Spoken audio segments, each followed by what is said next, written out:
ファブレットの、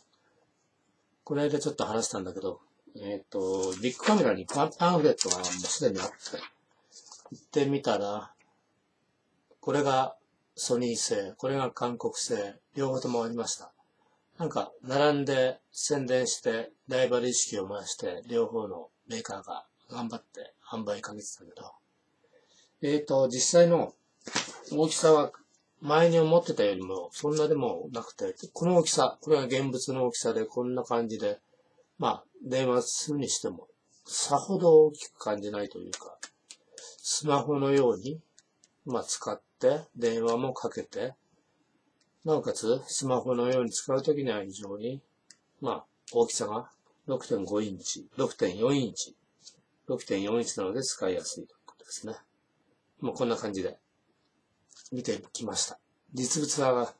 買わないとないです。それでは。